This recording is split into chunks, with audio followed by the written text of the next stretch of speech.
Bir qadın təndirin yandırıb, çörəyin xəmuru da hazır. Gördü küçədə ses düşdü ki, Peyğəmbər gəlir.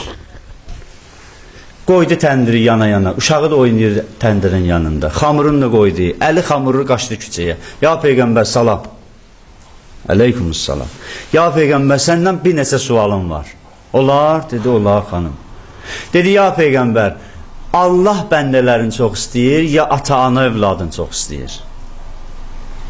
Peyğəmbər buyurdu ki, xanım, Allah dünyanı xəlq eləyəndə rəhməti 100 dərəcə idi. 100 dərəcə rəhməti var idi Allahın, 100 mərtəbə. Dünyayı o rəhmətin birin verdi.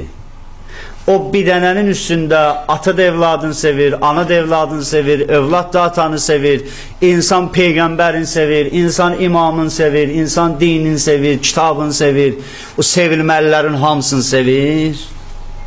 O sevilməlilərin hamısı, o bir məhəbbətin üstündədir. 99'un qiyamətə saxlayıb. 99'u qiyamətdə sərəcək insanların ayağının altına. Bəs Allah ata-anadan bizi yəqin elə çox istəyir. O ana hazırdır evladın əziyyətinə. Dedi, ya Resulullah, biz ikinci sual vereyim. Dedi, ver. Dedi, o təndiri görsən yandırmışam. Dünyada bir dənə də ana tapmazsan ki, övladın ata təndirə. Övladın özəli ilə yandıra. Bəs Allah bu qədər insanları qiyamətin günündə niyə yandıracaq? Peyğəmbər ağladı.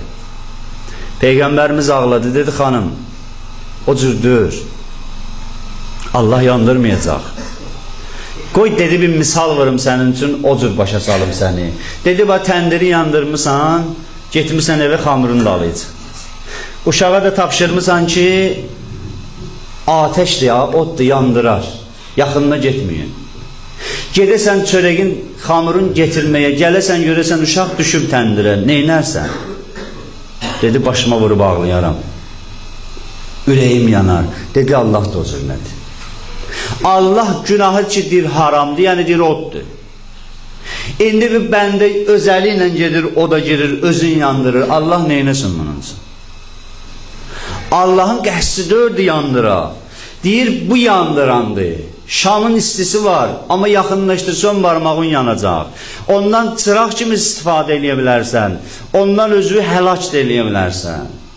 Odun istiligi var, qızınmaq üçün də istifadə edə bilərsən. Özü sui-qəsd edə bilərsən.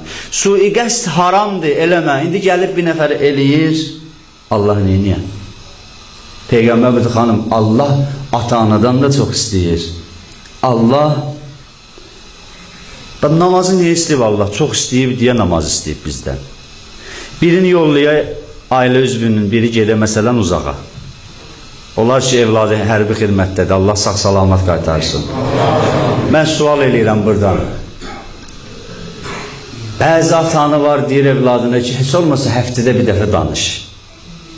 Həftədə bir dəfə səsi eşidim, rahat deyim. Bəzi atanı var, deyir, gündə bir dəfə gerək danışasan. Gündə bir dəfə danış, səsi eşidim, rahat deyim. Allah bir söz nə deyir? Allah deyir, mən gündə 5 dəfə istəyirəm danışasan. Gündə 5 dəfə gerək mənlə danışasan ki, mən rahat deyim. Ata-anadan məhəbbəti bu qədər çoxdur. Ata-ana deyər, gündə bir dəfəsi olmasa səsi eşidim. Allah deyir, gündə gerək 5 dəfə səsi eşidim. Ey mənim bəndəm, gəl mənlə danış. Mən sənə qulaq asıram. Allahu Ekber başladı. Bismillahirrahmanirrahimdən Vəssalamu aleykum və rəhmətullah və bərəkatuh'a qədər Allah sənə qulaq asır.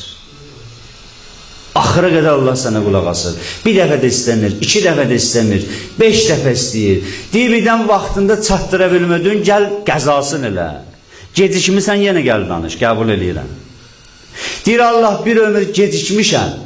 Bir ömür gec gəlmişəm. Bəs onun üçün neyniyim? Deyir, onlar üçün də vaxtın olanda mənlə danış. Deyirən Allah, məsələn, filanıncı ildə mən həddi buluğa çatmışam, o vaxtda danışmamışdım səninlə. Onları qəza eləyirəm. Allahın ehtiyacı yoxdur. Allah sadəcə bəndənin səsini eşitmək üçün Allah ondan deyir, mənlə danış.